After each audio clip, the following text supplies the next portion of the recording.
But Mr. Morrow, my first black male teacher in 7th grade, saw something in me that educators prior to him had failed to see. And he suggested to me at the end of the 7th grade year that I should run for student council president. And it became a bit of a kind of joke around the school because I ended up competing against Ann Jefferson, who was a white girl. She was very rich and her parents were really influential. So it was Vashon and Ann.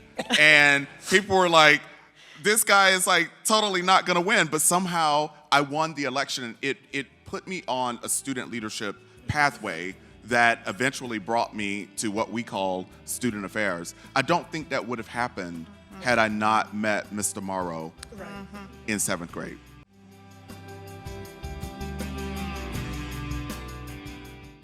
Welcome to this special episode of Student Affairs Now, featuring two of the most influential scholars in higher education, Dr. Lori Patton Davis and Dr. Shaun Harper.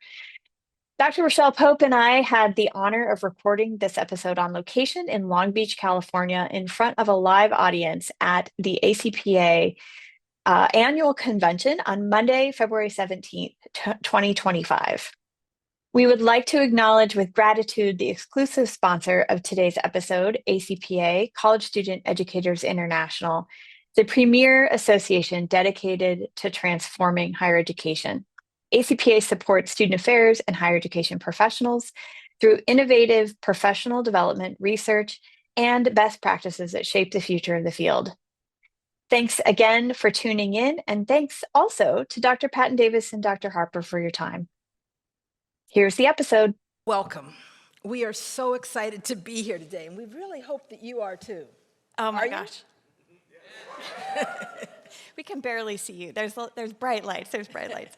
Thank you so much for joining us. Today's conversation is a part of the podcast, Student Affairs Now, the online learning community for thousands of us who work in, alongside, and adjacent to higher education and student affairs. We really hope that this morning's conversation and the conversations that we host via podcast and our weekly web show contribute to the field and serve as a restorative space for the profession. We release new episodes every Wednesday, so be sure to find us at studentaffairs.com, on YouTube, or anywhere that you listen to podcasts. Thank you so much to ACPA for allowing us to host this conversation. We will be releasing this as an episode in the very near future. And I want to just also appreciate all those who helped us bring this to fruition. So Todd, whose voice you just heard, as well as Brian Hopkins, thank you so much for all of your work in allowing us to be here today. Who knew back in August when we proposed this session that this was going to be the moment that we needed to be here collectively and also be joined on stage with two of the most incredible humans in our field. Before we introduce them, we're going to just take a moment to quickly introduce ourselves and also acknowledge our land. Sure. My name is Raechele Pope. My pronouns are she, her, and hers. I'm a professor in the Higher Education and Student Affairs program at the University of Buffalo, which is housed on the unceded land of the Haudenosaunee people. I also serve as the Senior Associate Dean for Faculty and Student Affairs and the Unit Diversity Officer for the Graduate School of Education. And I'm Heather Shea, she, her pronouns. I am currently serving as the director of the Pathways Persistence Programs in the Office of the Provost at Michigan State University. I'm here today honoring the land from which I came, which is the lands of the Anishinaabe, Three Fires Confederacy of Ojibwe, Ottawa, and Potawatomi peoples, otherwise known as East Lansing, Michigan.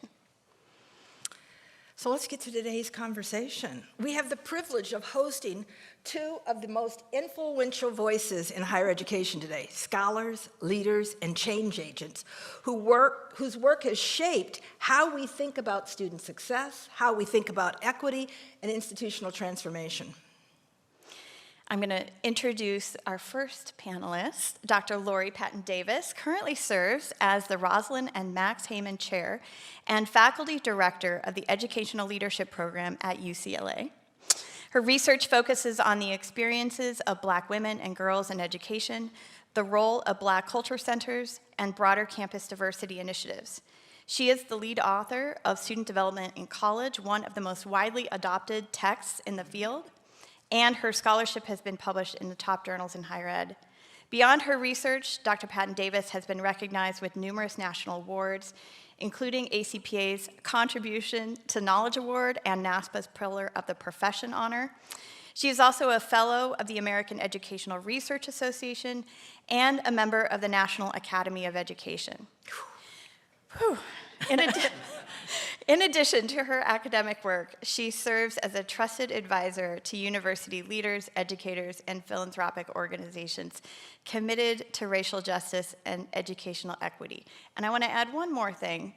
My first professional role in higher education was with Lori at a school. I don't know if it's going to come up, but we worked together back in the early 2000s. Yes, yes. Equally as powerful as Lori's introduction and all of the awards and everything she's earned is we also have joining with us Dr. Shaun Harper, a provost professor in the Raechele School of Education, the Marshall School of Business, and the Price School of Public Policy at the University of Southern California. I don't know how he sleeps. He also holds the Clifford and Betty Allen Chair in Urban Leadership and is the founder and chief research scientist of the USC Race and Equity Center. Dr. Harper has authored 12 books, over 100 academic papers, including his newest book, The Big Lie About Race in America's Schools, published by Harvard Education Press in 2024. That was just a couple of months ago. His expertise and influence in the field have earned him dozens of top awards and 5 honorary degrees. He's also served as president of the American Educational Research Association, AERA, and the Association for the Study of Higher Education, ASH. He's in leadership roles that underscore his impact on the field. Lauren, Shaun, we're so excited to have you here today. Thank you so much. We're excited. Woo! Yeah, we're excited too. Thank you. I'm going to make sure we have all the mics on because we're going to be talking in conversation now. So let's get started. Let's start with you, Lori. I want to send you way back. Looking back at your K-12 years, how did your early experiences with school shape the way you see education today? Were there pivotal moments or pivotal educators that influenced your path? Absolutely. The most influential educators were my parents, who taught me what family meant. They taught me what love is. Yeah. They taught me that the traditional roles that we're socialized into don't have to be. So my mother was the quote-unquote breadwinner. My father cooked our meals. So it was my parents and my sisters, but in school, I had the fortune of attending St. Joseph's Catholic School in East St. Louis, Illinois. And our principal was a black woman, a nun, Sister Carmen. And she was hell-bent on making sure that nobody left St. Joseph's without understanding what it meant to have a proud black identity. And so that sort of shaped my interest in learning more about black studies. It shaped my interest in understanding race and racial contexts. I went to high school at Lincoln High School in East St. Louis as well, and it was a severely under-resourced school in terms of money. But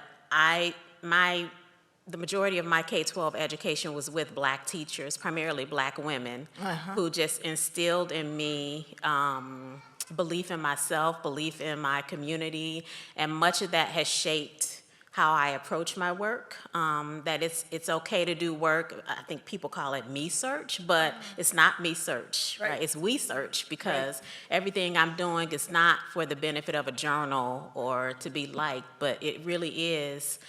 My hope is that someone reads it and they're inspired, or they have a better understanding of, a particular experience or population, something that they didn't know beforehand. And so I think all of those, I grew up in the church, so a strong spiritual background.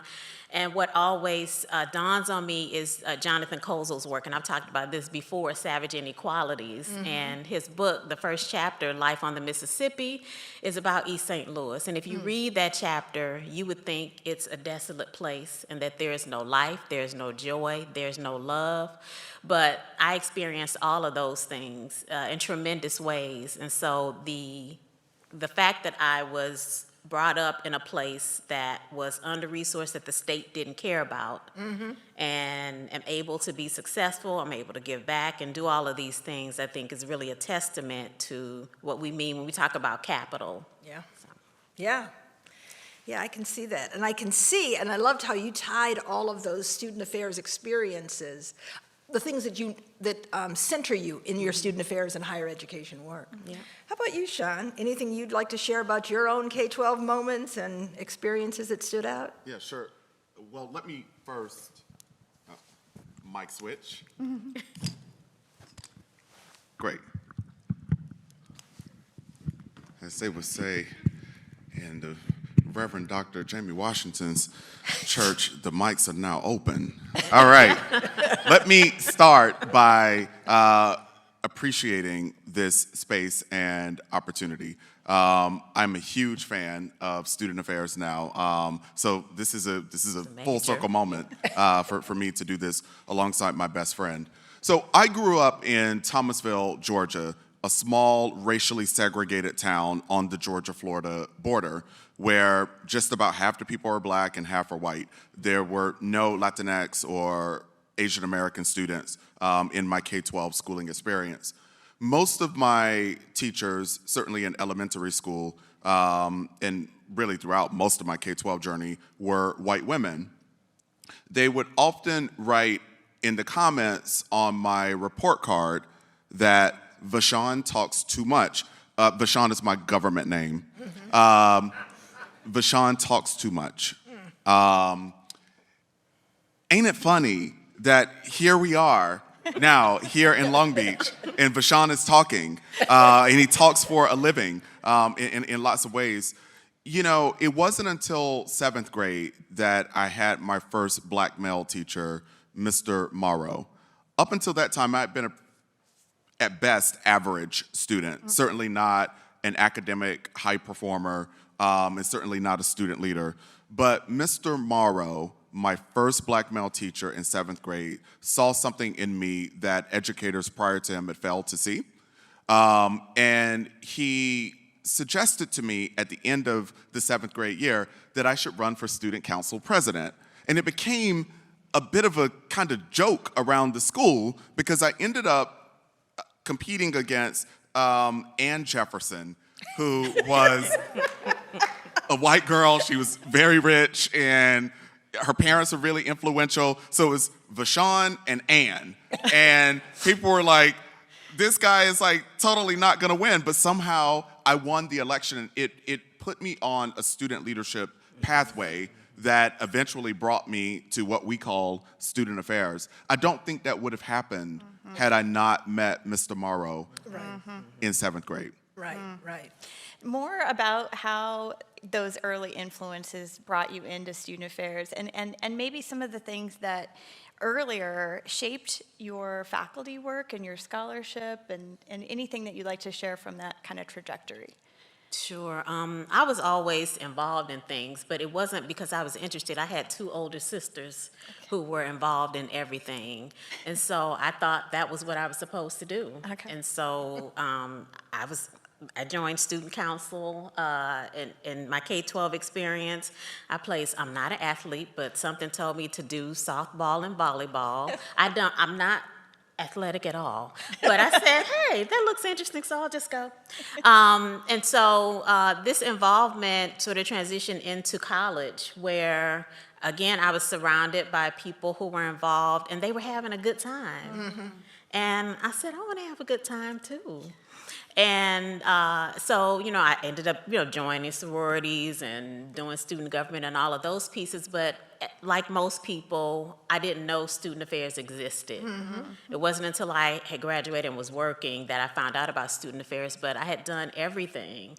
And so now when I think about my career and the work that I do in student affairs, a big part of that was just my own reflection of, those experiences and figuring out where my place is. So I thought I was going to be a vice president of student affairs, and a lot of my interest was in how to get more Black students involved, right? Because I was involved. But as I read more into the literature, just realizing that a lot of those experiences were missing, save a few people who were writing about Black students. And most of it was Black students at PWIs who feel isolated, right? And so I'm like, I want to do something, I want to contribute to this. And, that started the trajectory of just wanting to write about Black students' experiences and where do they learn about their identity, or whether they feel supported, which brought in the work on cultural centers and other diversity initiatives. And then wanting to understand, and I didn't attend an HBCU, I know you'll talk about that, but being curious about LGBTQ identities, and it wasn't in the literature at the time. And I'm like, I know Black people are gay. Like, there's some gay Black people, there's some trans, like, where they at, And they're not all at PWIs.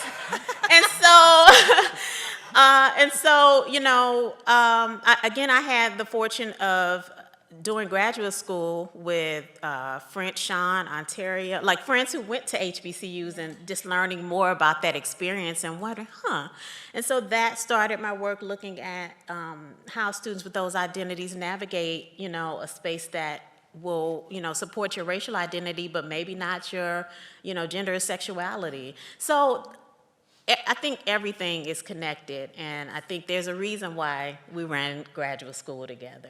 So say more about the meeting of Lori and Shaun, Yeah. and how that happened, where it happened. How did you all know you were going to be kind of lifelong friends and collaborators?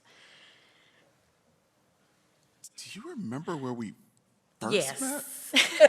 Yes. Is it appropriate for? It's appropriate. Okay, good. We knew about each other before we met each other. So I learned about him while I was at Bowling Green. Okay. And there was a mutual friend there, and she was friends with someone who was attending IU with him. And so I had known his name, but when I got to Indiana, The place where yes, you the work, place yeah. where we worked. When I got there was something called the Black Greek Leadership Conference. Yes.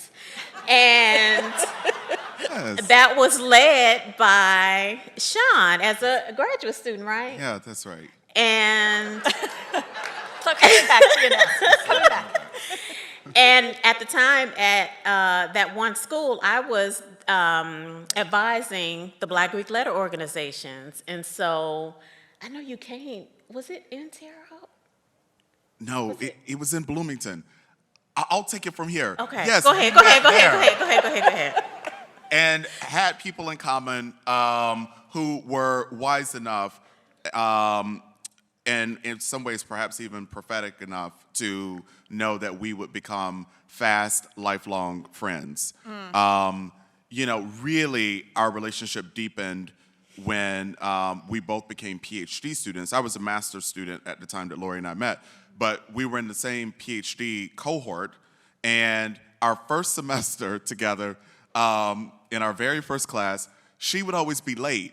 But like I would always like hold her seat for her and,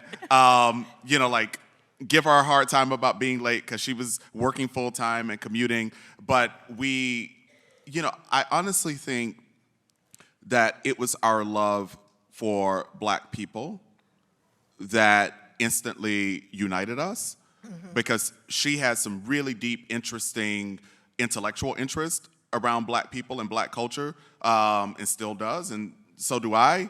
And I think that brought us together. And Lori is the kind of person that I know will always tell me the truth about myself. You need you a Lori if you don't have one. But she's also a person who allows me to give myself some grace when that is in short supply for me. She was the maid of honor in my wedding. And it's just really, I thank this profession for bringing us together. Because really, this is another one of those serendipitous moments that, had we chosen different career paths, we may not have ever met each other.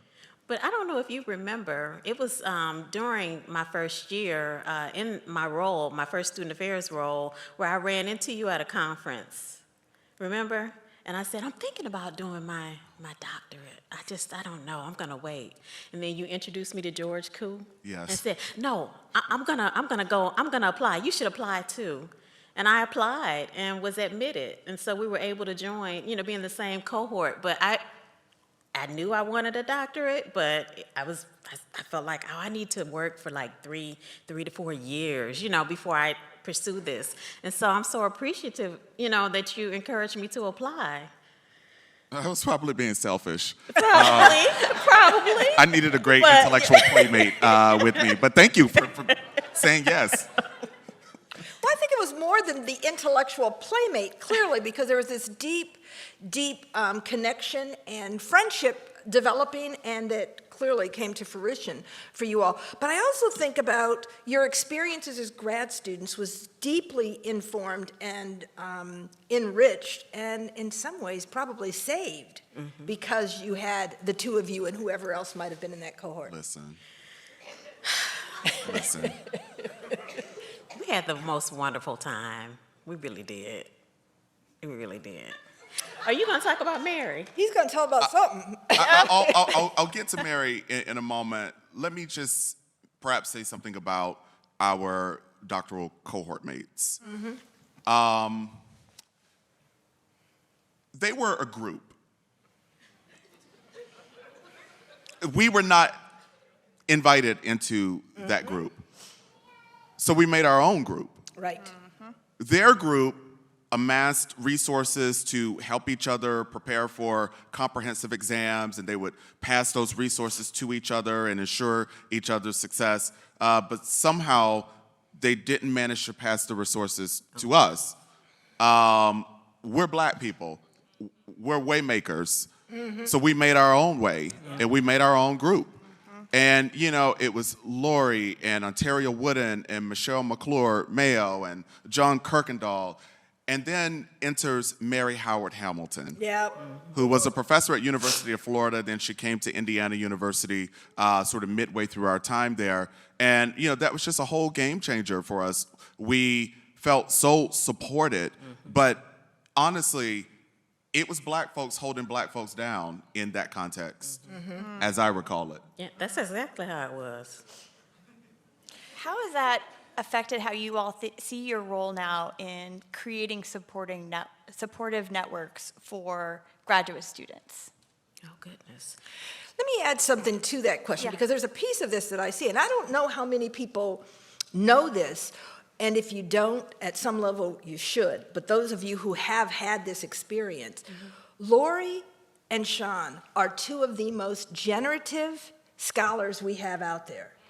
You could almost do a lineage between who, in particular, are these Black women who have been mentored and supported by Lori. You can do the same thing with Shaun, and particularly Black men. At one point, I was looking at this, and I thought, this is amazing. If I started asking people who influenced them, either directly because of clear support or through their writing, there isn't a hand that doesn't go up in many of these conversations. So I want you to talk about that in light of how you see mentoring and how that influenced you. So I think for me, the game changer was Mary, who I met at Bowling Green. I met her during an interview day, so she was leaving the year I came, but she was the first faculty member in the student affairs setting. there was a time, I know interview days is virtual these days, but there was a time when you flew to the place and you met people and there was big rah-rah if you named your institution. Well, I said I went to Southern Illinois University at Edwardsville. Nobody cheered because they didn't know. Thank you. But nobody knew what institution that was. But Mary was the one person who stood up screaming, and I'm like, who was that? You know, come to find out she's from Alton, Illinois. And so we just ended up having a really good conversation that developed into a relationship. And so when I got to graduate school and Shaun mentioned, I think they're going to, recruit this, this black woman professor. Do you know Mary Howard Hamilton? I was like, yeah, and so just all of this excitement. But she really modeled, I think for both of us, for many of the folks at IU at the time, what mentoring looked like. She gave us opportunities. There was a faculty member I wanted to teach with, and I was told because I had not taken that class with him that I could not teach. But Mary, she was teaching a class. She was like, sis, I got to go out of town. Can you take over this class? And I had my first, graduate level teaching experience. She invited us to her home. I think during my time there, she was the only faculty member whose home I had visited. Like, she was always honest, she was always supportive, and if there was an opportunity available, she made it possible for us. And so in many ways, I try to model that for students who are either at my institution or, beyond if I have the capacity. But I don't think that happens without someone showing you that it doesn't have to look the way mentoring, has looked for such a long time. Yeah, let me pick that up right there, actually. Mary famously rewrote the boundaries that had been sort of crafted around what faculty-student engagement looks like. There were not very many black barbers in Bloomington, Indiana. So Mary would ride with Ontario Wooden and me to Indianapolis to get haircuts. Just imagine the commute from Bloomington to Indianapolis and back, the mentoring and advising that happened so informally but so deliciously and amazingly in that car ride. I will forever appreciate those car rides, and they informed the way that I work with my own students now, right? Listen, I'm very proud of ACPA past president Stephen John Quay, who was my first PhD student. And it means a lot to me to play some part in diversifying the biggest influencers in our field and in our profession. That's important to me because, frankly, not all of them have to be white. Some of them should be black. Some of them should be indigenous. Some of them should be Asian American. Some should be Latinx. Yes. I feel very strongly about that. Yep. It doesn't mean that we have to push the white folks out. That's never been my project. Right. And they're here and always will be here in large supply. But I just remember when we were in graduate school, I'll try to be concise here. I just remember we were assigned the Green Book, the Student Affairs Handbook for the profession. And I remember the way the text was introduced to us as the so-called Bible of the profession. And our instructor told us that the most influential people who wrote chapters for this book, the book includes the most influential people in our field. Because I went to a historically black university, quite naturally, my first question was, well, how many of them are black? Not enough. Yeah. Hardly any. And I don't know, I've just been on a career-long crusade to ensure that there is more than adequate representation of very smart people of color. Yes. And that mentorship, Stephen John Quay, founder, originator of our strategic imperative for racial justice and decolonization with other members of the governing board, and identity-conscious mentoring program that now incoming president Jonathan McElderry is going to be establishing. So it is generational and it is a legacy. So thank you for that. Yeah. So, you talked about something important, and that is the changing of this profession. You talked about the changing of who's there, whose voices get heard, whose perspectives are there. So I'm thinking it might be time for us to acknowledge this giant elephant that is all over the room and sitting on my chest, quite frankly, and I'm sure the chests of so many others, that the landscape of higher education is just shifting rapidly, politically, financially, and structurally. So what concerns you most, and where do you see that room for critical hope? I'm going to actually start with you there, Shaun. The assault on our democracy terrifies me. Yeah. I mean, not in a way that I'm gonna just go run and hide. But it is serious. If people have not yet taken the time to read the Dear Colleague letter from February 14th, 2025, you must read it. It's serious. It threatens to dismantle just about everything that ACPA, for instance, stands for. It aims to dismantle the very values that unify us as a student affairs profession.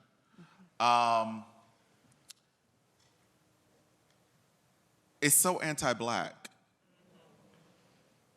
I mean, really, if we really just get down to it, right? Yeah.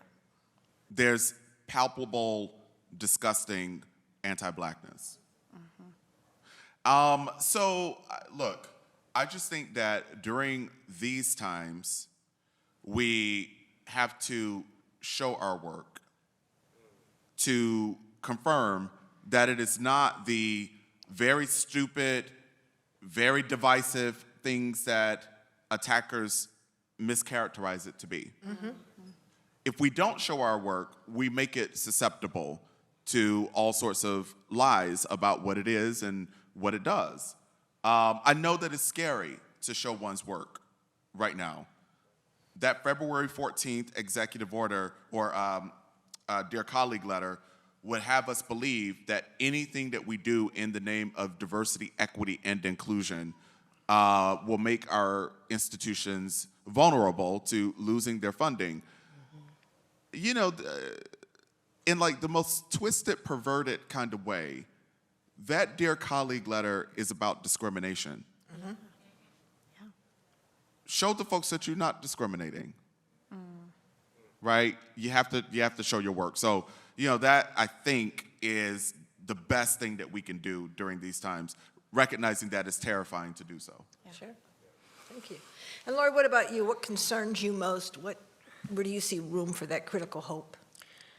So I see, I am also terrified, but I think the space I'm in is how does the work need to change? I think that we've gotten to a point where we're fairly comfortable. We know what the field is, we can describe the field, we can talk about it, talk about our values, and all of those things are important, and we have to continue to do what Shaun said in terms of showing the value of our work and the importance of our work. But I also think some way, somehow, our work needs to look different. And I don't have a solution per se about how it looks different, but it did dawn on me, what would it have looked like to come to ACPA and, some day of sessions were switched out because we needed to have a real conversation about the future of the profession, because our institutions are members and our, faculty and practitioners are members. And so I'm toying, or not really toying, but reflecting on what does different work look like. It cannot be the same. And I certainly don't want to scare people, but I don't believe we'll get out of this without harm. And you gotta wonder, are you ready to fight? Like literally fight. So, that makes me nervous. Like, we're beyond the nostalgia of seeing Eyes on the Prize documentary, and you see dogs being sicked on civil rights workers. We're moving toward that reality if we don't act. And the challenge I see is that we aren't acting quick enough. Mm-hmm. So how do we learn to act quick enough? I don't know. That's the space I'm in. And to me, I'm not hopeless. Mm-hmm. I was telling someone today, and I cannot remember, I know it was in Alabama, right? the fight on the pier. Mm-hmm. I don't know if you all remember chair. That. Listen. With the lawn chair, right? Montgomery. I think there's a belief that people, particularly Black people, are docile and that we won't fight. But I also believe there is this belief that Black people will save, that will save civil rights. But we did it, mm-hmm. right? Did it. And I don't know, we're just in a moment. I'm still on top of the building, sipping my tea and watching it burn. I'm still there, but I know eventually I'll have to come down. But I'm in a place where our work needs to be different, and it can't just be one group. It can't just be two groups. Like, there has to be significant solidarity. Mm-hmm. There has to be belief. And I'm not just afraid for Black people. I'm afraid for people who are perceived to be immigrant or undocumented, being snatched. Right? Like, I'm worried, but I'm also thinking about what looks different for at least the work that I'm going to do, and then how do I sort of spread that? Mm-hmm. And I think we all need to be in that space. Lori, as usual, I'm glad that I took the time to hear you out, because I thought I was disagreeing with your standpoint.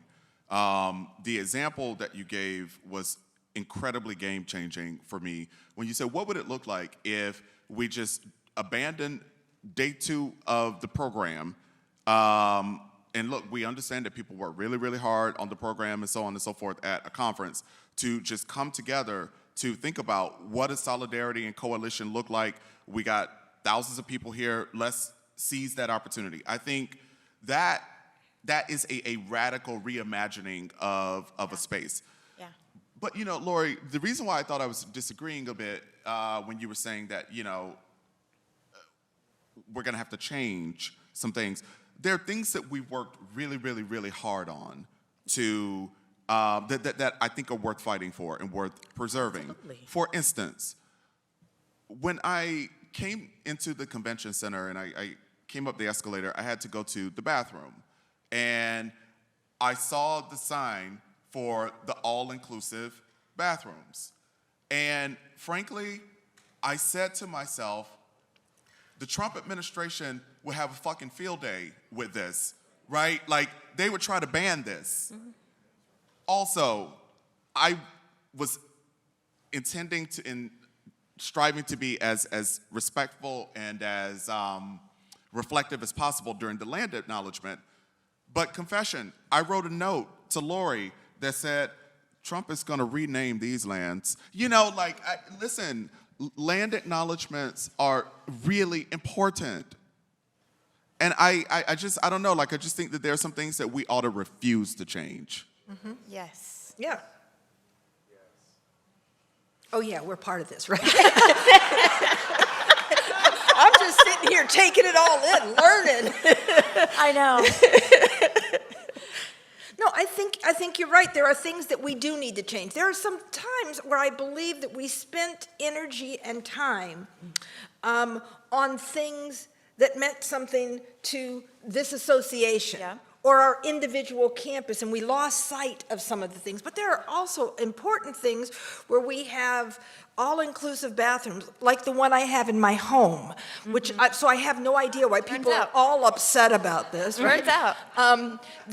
That these are the things that we need to keep, because it reminds us that not everybody is me. Yeah. right?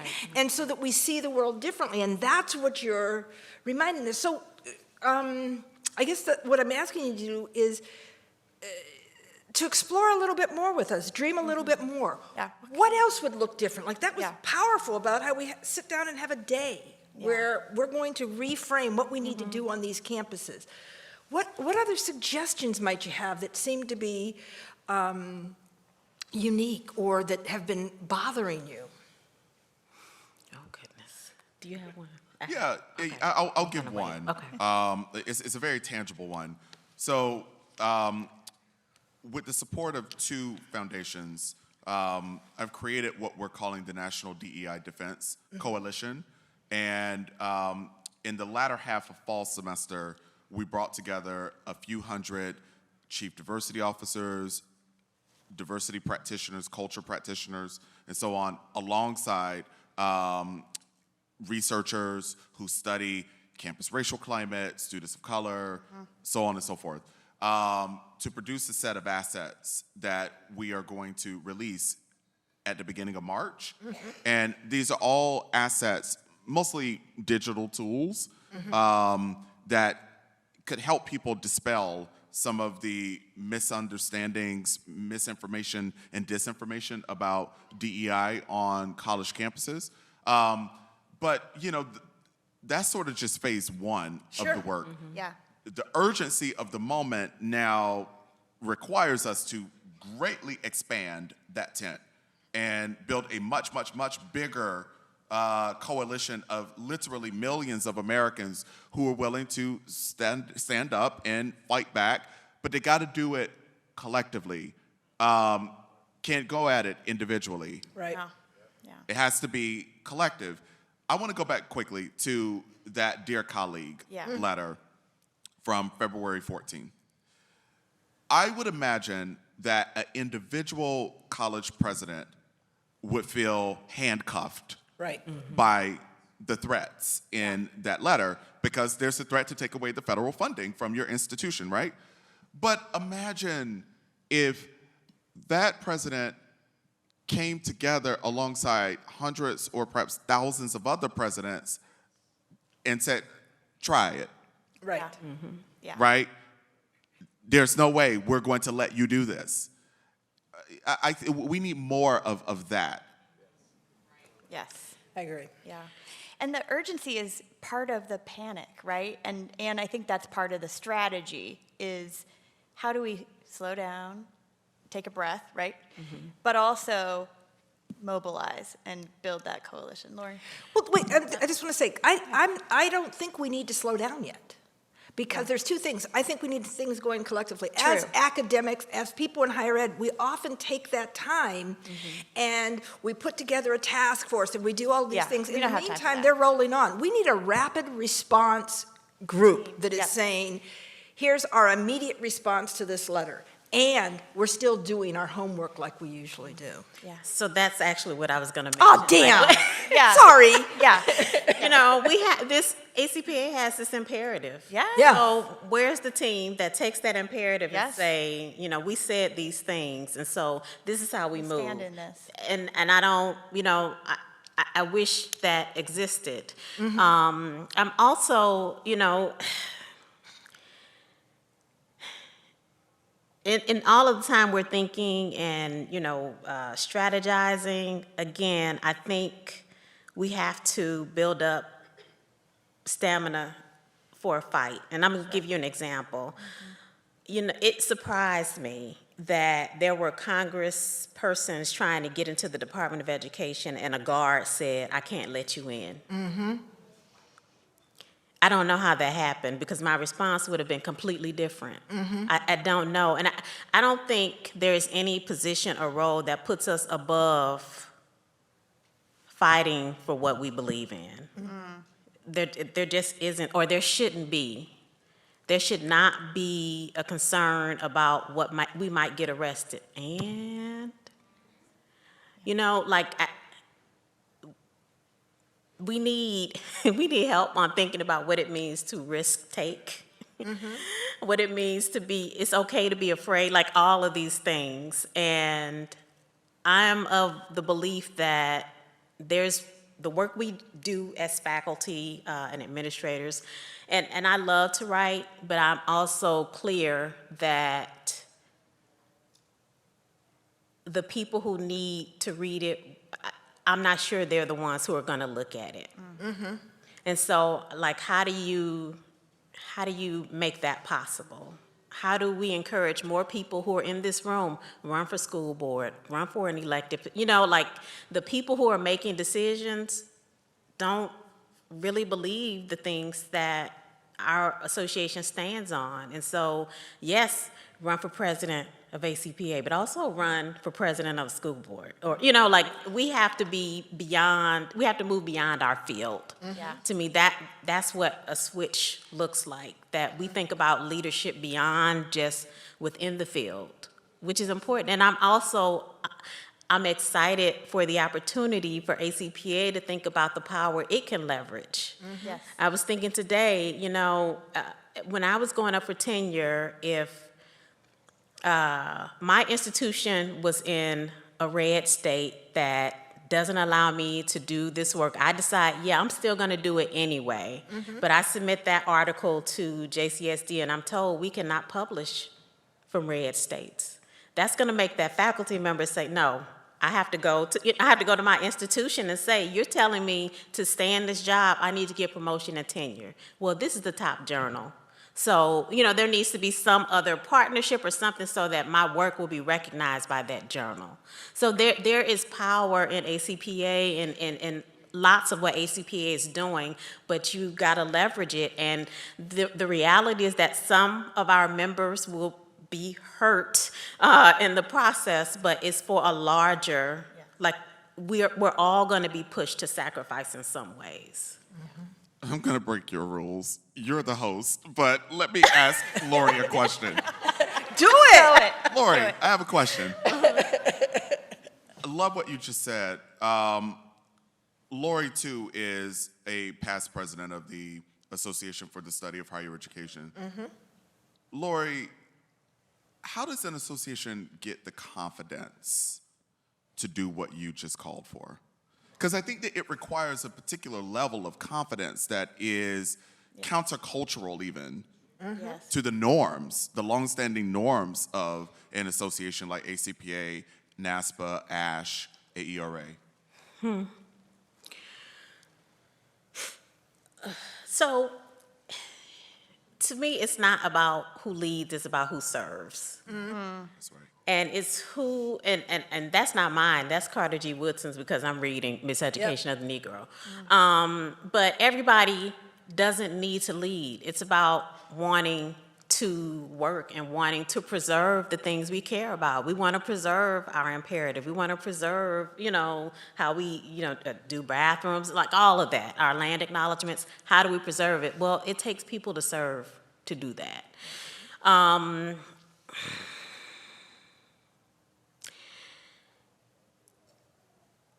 So that, and perhaps, that's a really hard question, Shaun. I think I got maybe one. You Okay. have to reimagine also coalition. Yeah. Like, Yeah. not just individuals coming together, but how do you bring associations together to Yes. collectively fight Yes. in this terrifying moment? Sure. I think associations are scared. I think some associations are scared. Given my own experience with ASH, I think some associations are afraid. And perhaps it is the coalition part that makes them less afraid. I don't know. Well, even following that up, remember, ACPA has a history of doing this. When the Martin Luther King, I'm showing my age here. When the Martin Luther King birthday was being established, and there were certain states that did not do it, we said we're not going to that state for that conference, that we were scheduled to be in Arizona, as I recall, and moved the conference in a short period of time. When there is a will, There's a way. and when there is the call from the membership. Yeah. Yeah, and I think that's the imperative, right? Yeah. And that's living our values. And I think it's one thing to say the words, it's another thing to show the actions, right? And I am proud to be here as a member of this association who is not removing stuff from its website and is also looking towards those opportunities to build coalitions with other associations, because I think that is really the path. I think that solidarity is going to be the key. I'll also add that when we think about, being active, promoting change, sometimes our mind thinks that we have to do something really big Yeah. and massive, and that doesn't always have to be the case. And so, I talk about people, you just work from your own sphere of influence. Yeah. You really can. Like, I know people in this room have family members who either didn't vote or voted against democracy. Yep. So you have work within the next 2 years to help shift our representation in Congress. Yep. You can write a letter, you can contact your like there are things you can do. You don't have to switch your syllabus. You really don't. We have, well before we were here, there were people who were criminalized for what they were teaching, what they were learning, even, the act of trying to read, to be literate. So I feel like, I guess, don't feel helpless in it. But know that you also don't have to do anything, big and outrageous. You can operate in your everyday toward change. Yeah. And I think for me, it's also, and we've spent some time here talking about this, it's also listening and engaging with folks who have been here in this place and space before, because this is not the first time we have faced crises, existential crisis. I think that the key here is we need to collectively work towards it, and I wonder if there's a possibility for conversations like this that generate into further dialogue and work. We shifted whole campuses in a matter of weeks Yeah. during COVID. Yeah. Right? We completely shifted the way we did everything. What you're giving us is a call to say, it's time to do that again. It's time to stop, relook, and know that we don't have to be isolated. We're very adept at Zoom now. So we can get together and have conversations and plan actions and things like that, so that we are not alone, even if you are the lone person in your office on your campus. So we are, unfortunately, as often happens on our episodes of Student Affairs Now, out of time. We always end with the question, what are you thinking about, pondering, troubling? We've spent the entire hour, for the most part, doing that. Just in a final thought, what would you like to leave us with today? Shaun, we'll start with you.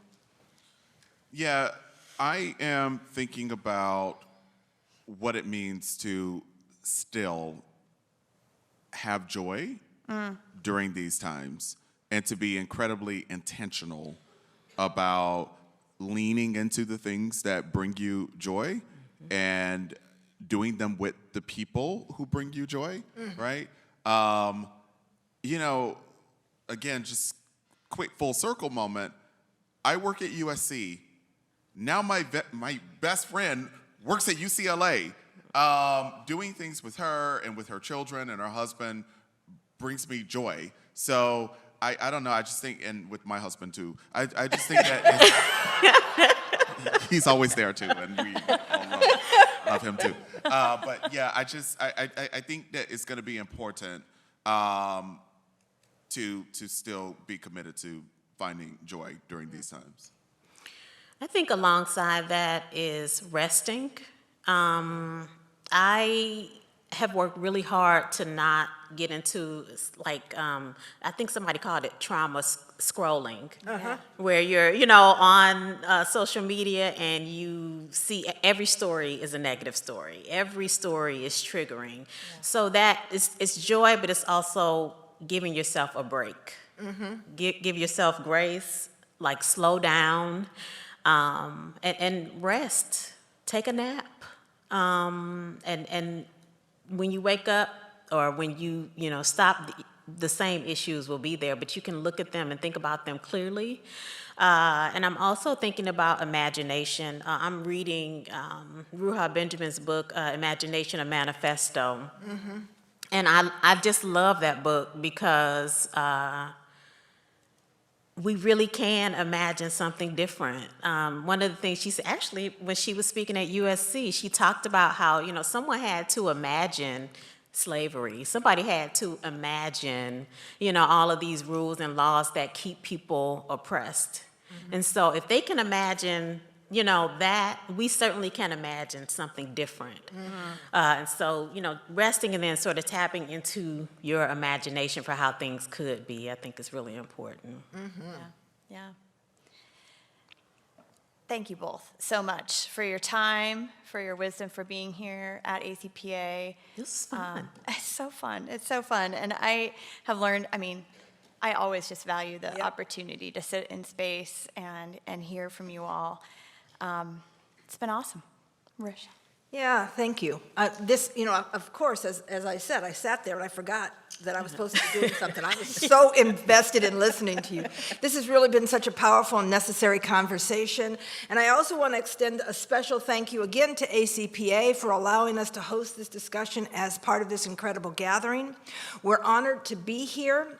We in Student Affairs Now are honored to be here and to contribute to these important conversations shaping the future of student affairs.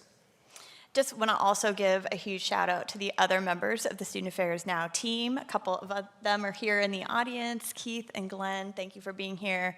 And our incredible producer, Nat Ambrosi, who lives in California, who will make us all look and sound amazing in the production efforts. As I mentioned at the top of today's episode, this episode is sponsored by ACPA. ACPA, College Student Educators International, is a leadership-driven association that has been shaping the future of higher education since 1924. Student affairs and higher education professionals, faculty, and students rely on ACPA for high-quality educational programs, access to inclusive research and scholarship, and opportunities for leadership development at all levels. As a values-guided organization, the ACPA community is committed to advancing student success and meaningful change in higher education. Learn more and consider becoming a member at myacpa.org.